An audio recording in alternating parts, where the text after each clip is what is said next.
A very warm welcome to Storybeetle Conversations, where stories meet what really matters. I'm Arshia Bhandari, I'm the podcast host. We have with us today Dr. Amanpreet Kaur, an environmentalist and an educationist.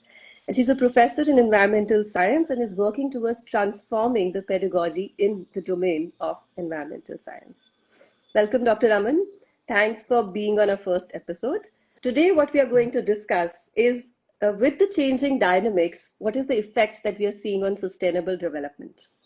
Right from the time the term sustainable development was coined to today, where we stand, the laws, the policies, and everything regarding sustainable development is strong in promise, but quite fragile in action.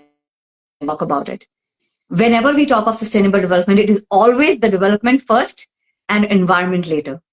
We are still not, woken up from that slumber. We still think of the short-term goals and the benefits we get out of development, the economic benefits, which are also not sustainable, which are also short-term, and ignore the environmental impact they are making. So yes, sustainable development is not actually sustainable in its intent. It would be good if we can, share some examples on how you see this happening in the industry. As in, I've been sharing a few reels on how the recycling industry is also one of the reasons that is causing a lot of pollution. Waste is being imported in India. Being on the inside of the environmental space, what is your view on that, and how do you think these things can be changed?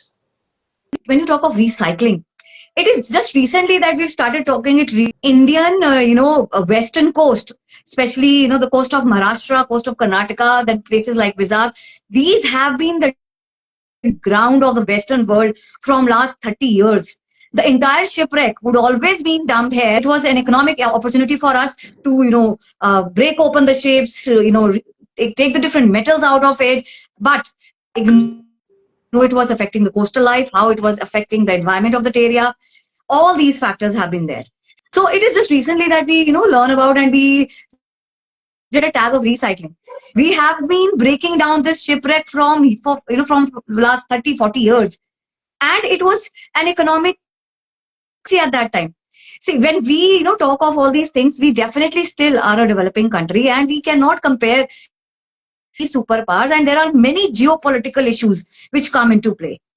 But yes, as we progress, on this path of development, we are in a better position. That is why it is very important that our environmental clearance, our environmental appraisal, all these things should be stronger now.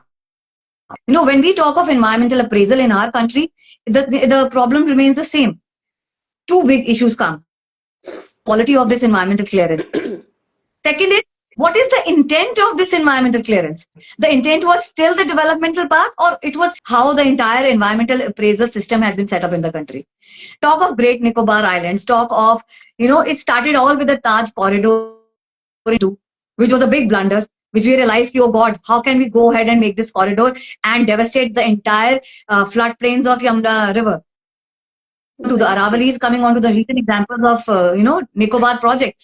It has got environmental clearance, that is shocking. Whereas we all that this project will devastate the ecology of that island. It will affect the indigenous communities, which is against existing laws in our country, which is against the international policies we have already signed. You rightly said was, we get clearances, to a lot of industries that come in. I recently shared about Italy, Mitani, how that factory is coming up, and the PFAS poisoning is something that is going to be a big problem in the area in Mumbai where this factory has come in. What do you think the consumers have a role here in waste management and recycling? What is your thought about consumers making some basic changes in their life so that we become more responsible as citizens and more environmental friendly? Two words: consume less, and it solves the entire problem. I agree. Yes, I'm not telling you to go on a fast. I'm just telling you that you buy less. We end up buying more than we can actually use. But once it's bought, it's consumed. Yes. And most importantly, whenever we want to, talk of waste management at home and all those things, I think we do not have to go and look huge technological solutions and look anywhere else. All we have to do is just look back in our own history, look at the society we were 30 years back, look at the practices at home your parents or grandparents had. We were always a sustainable society. We were always sustainable. We always knew how to make the best use of things. We never Yes. threw things. Very true. Sadly, today we are not sustainable but a disposable society. We live in a disposable world where our commodities, our things, our products, our food, our packaging, even our relations are disposable. If you had to ask one uncomfortable question every policymaker should answer before approving a sustainable development project, what would it be? Why is that question so often avoided? I have just one question to ask them. If the environmental impact and the social impact of the project you are approving today, in a worst case scenario, these impacts become permanent and irreversible, who is accountable? Where does the responsibility lie? Can they answer this? Are they ready to take the question? Are they thinking on these lines of the impacts becoming permanent and irreversible in the long run? Very They true. are they are not even envisioning long-term impact, which is Yes. a very, very sad reality of environmental appraisal in our country.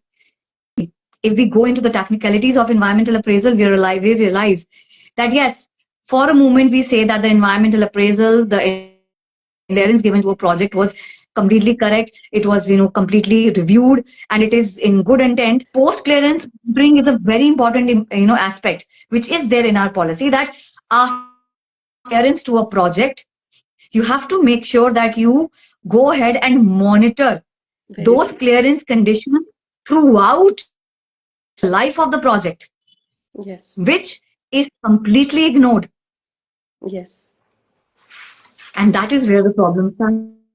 Yes, I think on those lines, as you just mentioned also, on the Great Nicobar project, it is often being framed as strategically essential, promising trade and defense advantages. From an ecological point of view, when you really go deep into it, the cost seems to be too high. Do you agree with that? 100%. It is an ecological disaster. I'll say the Great Nicobar project is an ecological disaster. I am amazed, and that is the reason the environmental clearance given to Nicobar project has been challenged in the National Green Tribunal today. It was Yes. completely wrong right from the beginning. The Sardar Sarovar Dam, the initial EIA report was very different to what was approved. There was a huge controversy on Sardar Sarovar project because the way it was planned, the first report given by the government to the clearance body was very different from the one which was actually given clearance. See, this is the work of the environmental appraisal system. That if you are giving them a project, they will study, they'll open holes, they'll find the places where you are harming the environment, what are those points, how these can be mitigated, what are the alternatives. Tell Yeah. you to integrate, change it. So even in the case of Tehri Dam, the first EIA report of Tehri, at that time the height of the dam was much more to the one which was approved later.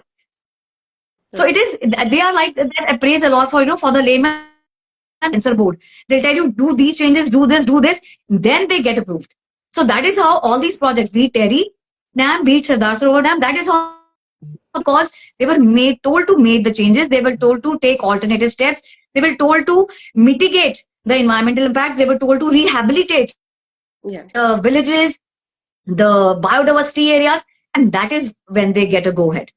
So yes, of course, project in the shape it was given approval is definitely in the benefit of the society, but not what was given for clearance at the first step.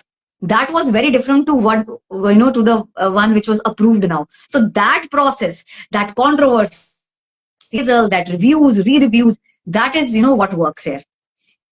Big message that we can take from there, that government policies, clearances, how they start and how they end is most important, whether they are being implemented in the right Yes, manner or not.